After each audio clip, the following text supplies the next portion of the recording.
안녕하세요. 2025년 11월 7일 금요일 오전 오늘의 시장 흐름과 투자 전략을 알아보겠습니다. 간밤 뉴욕 증시는 다소 흔들리는 모습을 보였는데요. 미국 고용지표 악화 소식과 AI 버블 논란이 겹치면서 기술주 중심으로 하락세를 나타냈습니다. 이 여파로 우리 한국 증시도 오늘 아침 쉽지 않은 출발을 하고 있습니다. 하지만 언제나 그렇듯 시장의 불안 속에서도 새로운 기회는 숨어 있죠. 오늘 하루도 개인 투자자 여러분을 위한 알찬 정보들로 가득 채워봤습니다. 먼저 간밤 미국 시장 소식부터 자세히 전해드릴게요. 뉴욕 증시는 다우존스가 0.84% 하락하고 나스닥이 1.9% 떨어지는 등 주요 지수들이 모두 약세를 보였습니다.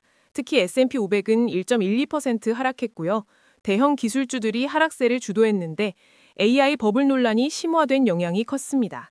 엔비디아, AMD, 팔란티어 등 주요 AI 관련주들이 매도세를 강하게 받았습니다.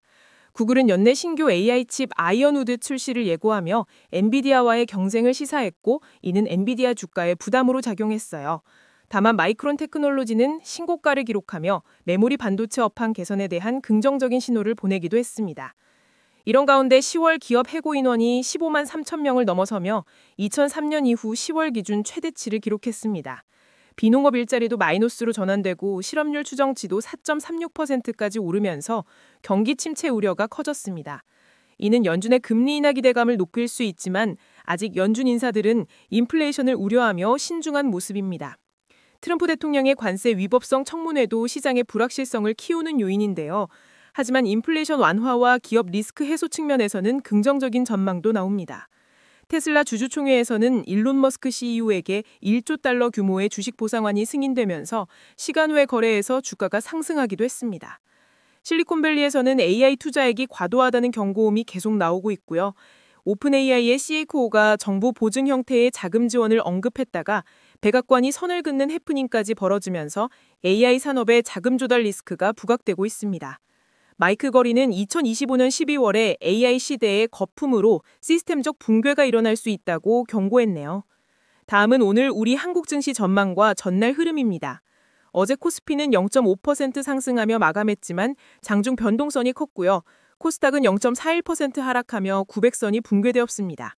오늘 아침은 간밤 미국 시장의 조정 여파로 다소 흔들리는 출발을 보이고 있습니다. 외국인 투자자들은 어제 무려 1조 6천억 원이 넘는 주식을 매도하며 특히 삼성전자와 SK하이닉스 같은 반도체 대형주에서 대규모 차익 실현을 했습니다. 하지만 이상하게도 금융, 전기가스, 유통 등 경기 방어주를 매수하는 모습을 보였습니다. 기관은 8,600억 원을 매수했고 개인 투자자들은 7,600억 원을 매수하며 지수 하락 시에도 상승 종목 수를 유지하려는 강한 매수세를 보여줬습니다. 현재 예탁금도 88조 원에 달해 동학개미 운동 시즌2의 조짐이 보인다는 분석도 나옵니다. 외국인 매도세가 약해진다면 개인 투자자들이 시장을 주도할 가능성도 있습니다. 하지만 외국인들의 폭발적인 매도세로 원달러 환율이 1,449원까지 급등하며 한국 시장이 ATM으로 이용되고 있다는 지적도 나옵니다. 우리 개인 투자자분들의 소중한 자산이 이런 수급 불균형 속에서 흔들리지 않도록 시장의 구조적인 개선이 시급해 보입니다. 내년부터 배당소득 분리과세가 도입될 것이라는 기대감에 금융주와 지주사들이 강세를 보이고 있고요. 한국전력은 전기요금 인상 가능성이 제기되면서 6% 가까이 상승했습니다. AI 데이터 센터의 전력 수요 증가와 원전의 중요성이 부각되면서 에너지 관련주에 대한 기대감이 커지고 있습니다. 하지만 DDR5 현물 가격이 급등하며 유통업자들의 사재기 현상이 나타나는 것은 과거 고점 신호와 유사하다는 분석도 있어 주의가 필요합니다.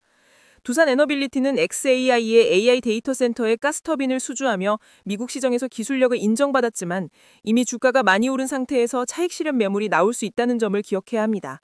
PER이 135배라는 점도 염두에 두세요. 엔터주는 SM의 실적 부진으로 전반적인 하락세가 나타나고 있어서 당분간 관망이 필요해 보입니다. 이어서 암호화폐 시장 소식입니다. 비트코인이 10만 달러 라인 아래로 떨어지면서 단기 조정에 진입했습니다. 한 달 전 사상 최고치와 비교하면 20% 넘게 하락한 수치인데요. 이더리움과 솔라나도 비슷한 약세를 보였습니다. 특히 비트코인이 10만 달러 아래로 떨어지면서 장기 보유자들이 대거 매도에 나서고 있다는 분석이 나옵니다. 이는 암호화폐 시장 자체에 대한 신뢰가 흔들리고 있다는 신호로 해석될 수 있습니다. 11월 만기 행사가 8만 달러 풋옵션에 대한 수요가 많아지는 것도 비트코인 추가 하락에 베팅하는 투자자들이 많아졌다는 것을 의미합니다. 일부 전문가들은 내년 봄까지 비트코인 청산 들결이 이어질 수 있다고 경고하고 있네요. 이런 시장 상황에서 우리 투자자들은 어떤 전략을 가져가야 할까요? 미국 증시의 경우 AI 버블 논란과 고용지표 둔화로 기술주의 변동성이 클 것으로 보입니다. 따라서 단기적인 AI 관련주 진입은 보류하고 NVDA의 21선 지지 여부를 확인하며 신중하게 접근하는 것이 좋습니다. 대신 에너지, 헬스케어, 필수 소비재, 금융 등 안정적인 배당주나 경기방어 섹터에 관심을 가져볼 만합니다. 한국 증시는 외국인 매도세에도 불구하고 개인 투자자들의 유동성과 배당, 에너지 관련 포지 모멘텀이 하방을 지지할 수 있습니다. 금융주와 보험주, 그리고 한국전력이나 두산에너빌리티 같은 전력, 에너지 관련주들이 긍정적인데요. 두산에너빌리티는 성장성은 높지만 이미 주가가 많이 올랐으니 눌림목을 활용한 신중한 분할 매수를 고려해보세요. 엔터주는 당분간 관망이 필요해 보입니다. 암호화폐 시장은 현재 명확한 하락 추세에 있으며 추가 하락 가능성도 높습니다.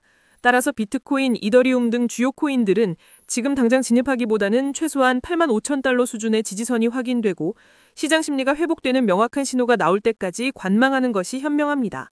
안전자산 선호 심리가 강해지는 지금은 레이시 헌트의 분석처럼 장기 채권과 같은 안정적인 자산에도 주목할 필요가 있습니다. 리스크 관리 방안으로는 현재와 같이 불확실한 시장에서 최소 30% 이상의 현금 비중을 유지하고 분산 투자를 통해 리스크를 민화하며 명확한 손절 기준을 설정하는 것이 중요합니다. 네, 오늘 준비한 내용은 여기까지입니다. 이 내용은 AI가 작성한 것으로 투자 추천이 아니며 참고용이라는 점 다시 한번 강조드립니다. 언제나 현명한 판단으로 성공적인 투자 이어가시길 바랍니다. 오늘 내용이 유익하셨다면 구독과 좋아요, 알림 설정 꼭 부탁드려요. 다음에도 더 알찬 정보로 찾아오겠습니다. 감사합니다.